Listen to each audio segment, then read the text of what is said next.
the station covering all of the DMV. This is DC News Now. And coming up on the news at noon, a toddler is dead after being attacked by a dog. What we know so far.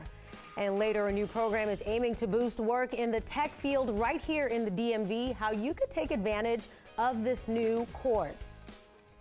And good afternoon. Thank you for joining us for the news at noon. I'm Tosin Fakile in for Mark Hall this afternoon. Let's take a live look outside right now as temperatures climb. Could we break a record today? Meteorologist Damon Matson joins us for the latest check of the forecast. And Damon, it's April. Why are we seeing 80+ degrees? Well, Tosin, it's all about a pretty strong storm system that's out to our west. But yeah, that live view over D.C., you may have noticed that haze in the sky, a classic summer look and classic summer temperatures for the most part, even though it is early April. We have already reached 84 in Waldorf, 83 Fredericksburg. In those 80s, they're creeping up from the south through northern Virginia, southern Maryland. D.C., we're not quite there yet, but within a matter of hours, easily going to be climbing well into the 80s, and everybody else too in the 70s. Frederick, Hagerstown, Cumberland, and Martinsburg not far off from that either. And here's the other reason it is feeling a lot more like a summer day. The dew points, they're on the rise, and you're going to feel a little bit of mugginess to go along with these very warm temperatures. And it's this combination of the warmth and the humidity that is producing some of that haze as we move along through the rest of the day. So break out the shorts. My goodness, temperatures today easily climbing up into the middle 80s by the 3 to 4 o'clock hour. Some locations could even try to make it up to the 90-degree mark. And here you go, folks, a couple of very old records in Martinsburg and D.C. that were set back in 1910 for today's date. They are looking like they are going to be tied or broken fairly easily. So what a warm day it's going to be. Now, all of this is ahead of that storm system that is out west. It's going to arrive later tonight into tomorrow. What should we expect? What's the latest on our forecast for Thursday? We'll have that for you here in just a bit. Damon, I'm not looking forward to that, but thank you. A tragic story out of Frederick County, Maryland. A toddler is dead after being attacked by a dog yesterday. DC News Now's Lex Juarez was in Brunswick today and has the latest on what happened. Well, it's a tragic story, a family gathering that ended in the worst possible way. Brunswick police telling us that the family had been together all day for a birthday party, and at the end of the evening around 5:15, as people were leaving to go, something happened and the dog bit the 2-year-old boy. Well, that bite gave him life-threatening injuries.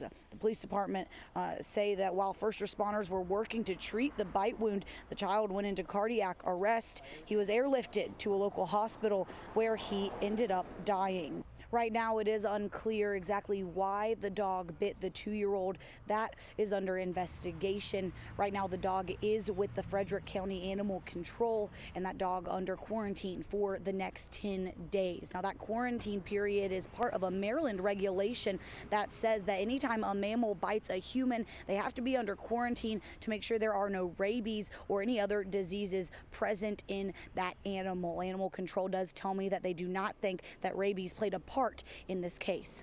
In Brunswick, I'm Lex Juarez, DC News Now. Thank you, Lex. And back here in the district, park police officers shot and killed 17-year-old Delanio Martin last month after responding to a call for a stolen car. We're taking a look at body camera footage from that officer-involved shooting. But before we play it, we want to warn you that this could be hard for some to watch. That footage begins with those 2 park police officers responding to a call for a stolen car in Northeast. They find Martin in the driver's seat of a stolen car. You can hear officers discuss a plan on how to get Martin out of the car and arrest him. Their plan was to sneak up on him through the back seat, grab him before he puts the car in gear. A DC police officer on the scene had these words of warning for those officers. If he takes off, but yeah, just don't get caught inside of that car. But please don't get caught inside of that. Yeah, no. But don't get inside that car until we. And moments later, an officer does just that, climbing into the back seat, shouting, "Police." Now, this video might be tough to watch. Martin takes off with one officer in the car, another officer being dragged alongside the car. The officers shoot. Martin crashes into a nearby house. Stop, man. Just let me out. Let me out. Stop. Stop, bro. Shoot. Stop.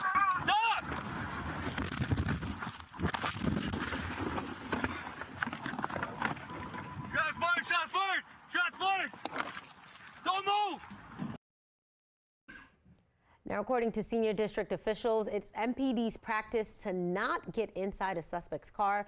In this incident, no MPD officer entered the car. Park Police could not comment on his practice as the shooting is under investigation. Now, D.C. Police did the initial investigation on the shooting. It's since been turned over to the U.S. Attorney's Office. The U.S. Department of Interior is also investigating. The family of Delanio Martin is set to speak for the first time today. We have more on this story coming up on DC News Now at 5. And new this afternoon, former candidate for governor of Georgia, Stacey Abrams, has announced as the chair of the new position at Howard University. Abrams will be the Ronald Walter Endowed Chair for Race and Black Politics. In the role, she'll lead collaborations on issues dealing with race and black politics. Abrams, who is a Spelman University alumna, is also the author of 15 books. She made history in 2018 when she became the first African-American woman to win a major party nomination for governor. And happening now, students across the country continue their demand for action against gun violence with a national school walkout today. Today's walkout comes after the shooting at a Christian school in Nashville last week that took the lives of 6 people, 3 of them children. The coalition Student Demand Action called for students and staff across the country to organize a walkout at their schools. A student at Trinity Washington University says her and some classmates will be taking part in this walkout. The senior at the university says gun violence has impacted her family and hopes she can graduate without fear of a shooter on campus. I have a month left to graduate college and I want to get there. Our lives are at risk. So we're coming together because it's a way to let them know that they need to divest from the industry, because we should be able to feel safe to learn instead of hiding from bullets.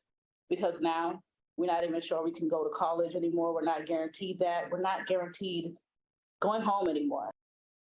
And Celeste, who you just heard from there, says they'll be wearing orange today, a color she says is a symbol for gun violence prevention.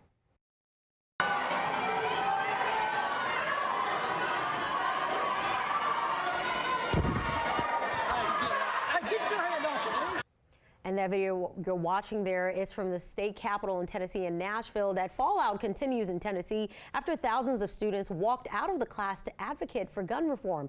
Nashville State Representative Justin Jones recorded the video you're looking at right there. Jones says he was recording the protest when fellow Representative Justin Lafferty pushed him and grabbed his phone.